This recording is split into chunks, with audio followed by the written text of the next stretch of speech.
میں جہاد افغانستان میں کیسے آیا یہ بڑی دلچسپ کہانی ہے۔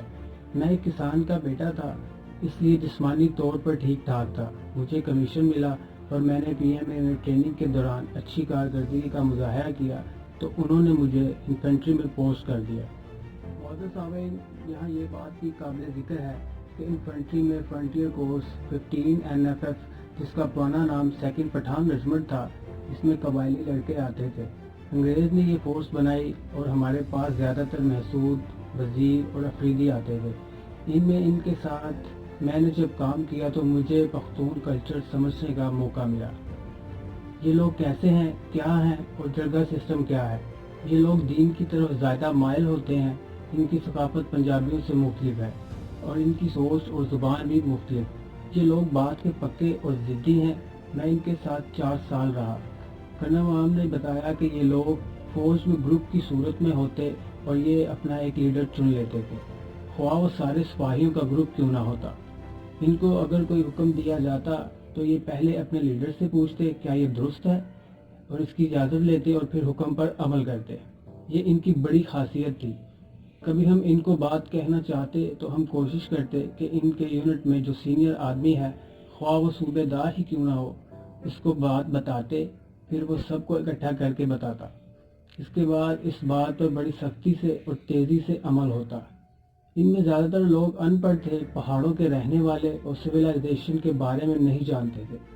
4 سال کے بعد کال آئی کہ SSG کے فیچرز کے لیے کچھ لوگ درکار ہیں۔ یہ محکمہ جنرل اسلم بیگ اور جنرل ابو بکر عثمان مٹھا والا کا تھا۔ میں نے درخواست دے دی۔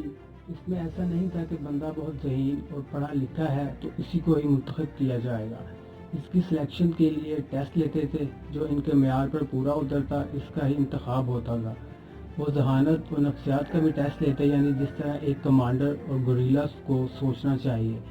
کچھ ایسے کام کراتے کہ بندے کا ذہنی اور جسمانی طور پر یعنی دونوں چیزوں کا ٹیسٹ ہو جاتا، اور میرا بھی نفسیاتی اور جسمانی ٹیسٹ لیا گیا۔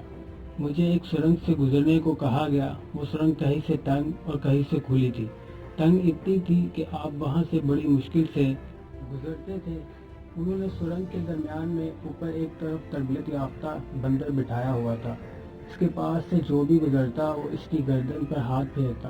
سرنگ میں اندھیرا بھی ہوتا اور یہ بھی علم نہیں ہوتا کہ آگے سرنگ کھلی ہوگی یا تنگ۔ جب اچانک ایک جانور اپنا ہاتھ ناخنوں سمیت آپ کی گردن پر پھیرے تو اس وقت آدمی کی کیا کیفیت ہوگی۔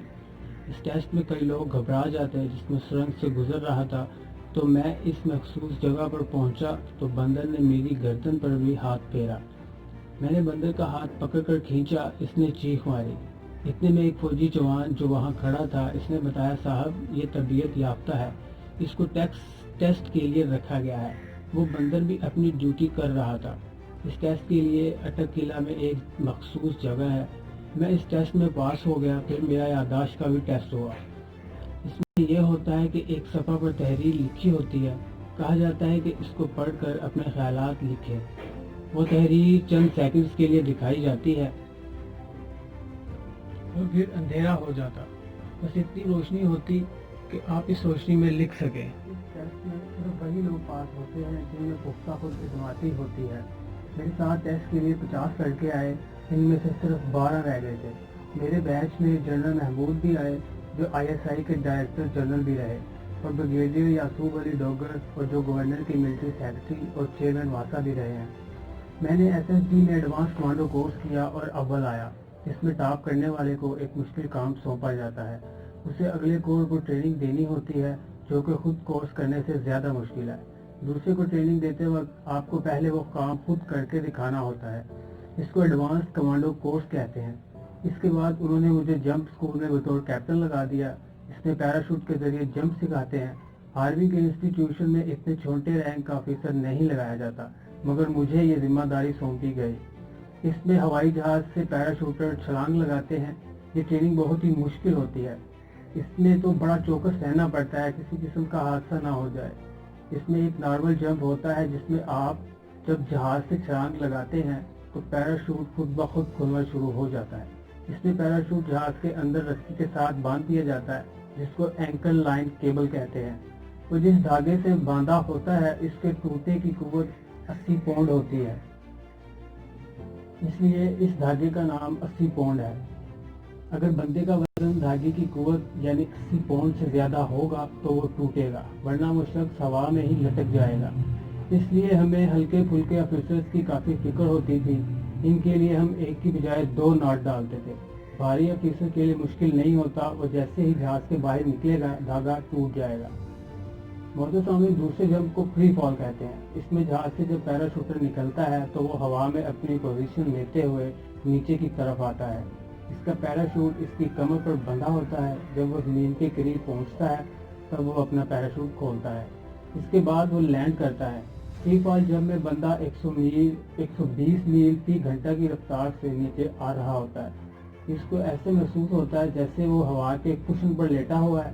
اس کے سامنے سٹاپ واچ اور الٹا میٹر لگا ہوتا ہے جو یہ بتاتا ہے کہ کتنا فاصلہ رہ گیا اور کتنا وقت گزر چکا۔ پیراشوٹر نے آنکھوں پر خاص قسم کی اینک لگائی ہوتی ہے، پھر اس نے ایک ٹوپی بھی پہنی ہوتی ہے جو ہوتی تو اسٹیل کی مگر اس پر ربڑ چڑھی ہوتی ہے۔ اس کے علاوہ ایک گیس سلنڈر بھی ساتھ ہوتا ہے کیونکہ بہت اونچی سطح سے جمپ کیا جاتا ہے تو وہاں آکسیجن کی کمی ہوتی ہے۔ معزز سامعین، یہاں یہ بات بھی قابل ذکر ہے کہ جنوری 1974 کو جب کرنل صاحب کو فورسز کی ٹریننگ کے لیے امریکہ بھیج دیا گیا، اس میں مختلف قسم کے کورسز ہوتے ہیں جس میں نیویگیشن، کمپس اور ستاروں کی مدد سے چلنا تاکہ آپ کی ڈائریکشن ٹھیک رہے اور آپ سڑک کا راستہ استعمال کیے بغیر اپنی منزل تک پہنچ جائیں، کیونکہ جب کمانڈوز کسی مشن پر جاتے ہیں تو وہ سڑکوں پر نہیں چلتے، ان کو لوگوں سے بچ کر جانا پڑتا ہے، کسی غیر ملک میں ان کو اپنی سمت بھی رکھنی پڑتی ہے۔ یہ بھی ایک آرٹ ہے۔ میں نے امریکن اسپیشل فورسز کے ساتھ تربیت حاصل کی جو آج کل افغانستان میں آئے ہوئے ہیں۔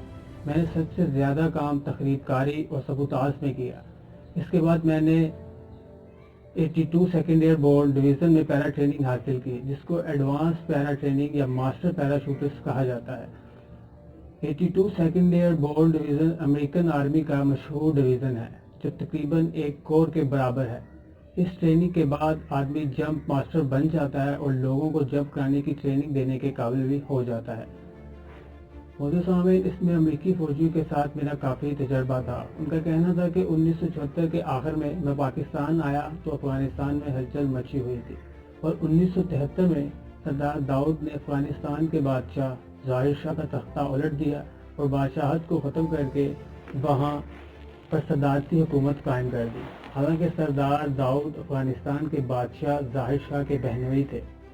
سوویت یونین نے سردار داؤد سے فوری رابطہ کیا کہ آپ نے بڑا اچھا کام کیا ہے، ہم آپ کی پوری مدد کریں گے، آپ کے لوگوں کو ٹریننگ دیں گے۔ افغانی پوسٹ اور بیوروکریسی کو کافی پیشکش ہونے لگی۔ انہوں نے ماسکو میں جا کر ٹریننگ لی اور واپسی پر وہ اپنے ساتھ کمیونزم کے جراثیم بھی لے آئے۔